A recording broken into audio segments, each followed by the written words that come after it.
In relation to what comes in front of our committee, this is intensely relevant and intensely concerning. Now, I don't very often agree with Mr. Schulz, as fellow members of the committee will know, but I have to say I absolutely agree with him here. There is this association agreement, which is highly controversial, highly political, will have implications and consequences which need very, very careful thinking about. And there's absolutely no sign that Mr. Roeder, who is the most evasive person I've ever heard in front of this committee, has even thought about it. And the proposition in front of the committee and the proposition in front of the Parliament is that this be accelerated through. Well, I don't know what you guys have been smoking. I was brought up in the 60s. But I must say, I think it's a completely bizarre approach.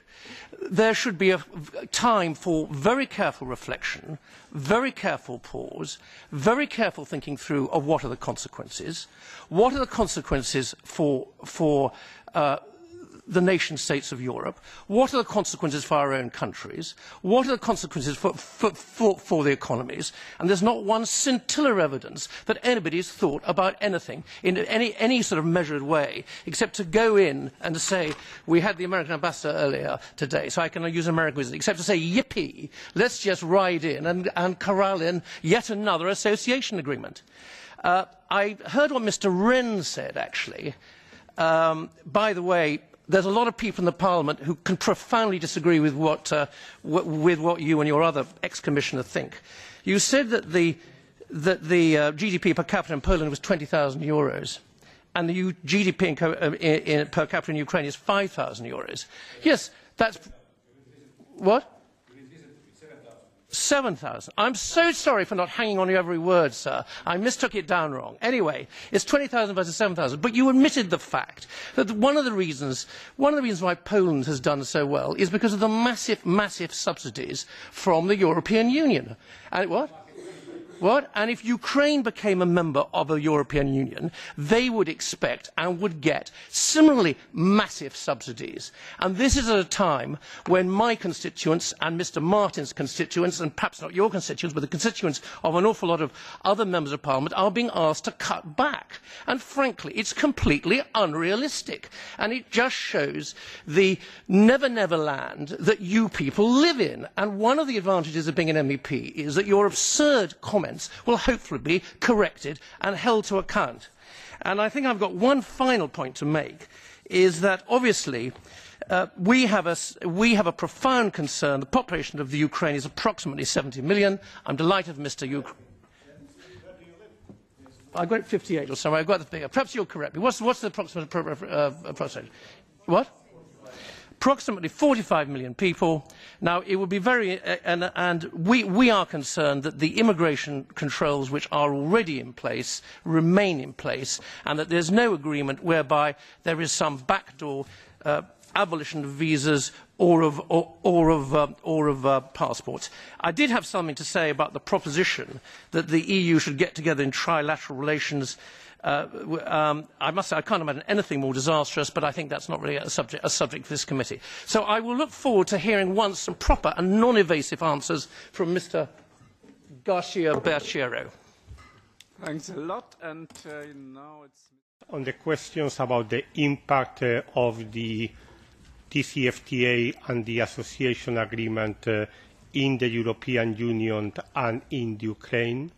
It goes without saying that the Commission is fully ready to provide any information which is requested by the European Parliament on this following the ratification. Perhaps it is useful to remind that as far as the European Union is concerned, we are already granting preferential treatment to Ukraine, and what this agreement would do would be to firmly consolidate this in a permanent manner. As far as the Ukrainian side is concerned, they will be for the first time opening their market preferentially to the European Union, and they will also assume a number of commitments to progressively align themselves with the European Union regulations. But all of those commitments are very flexible.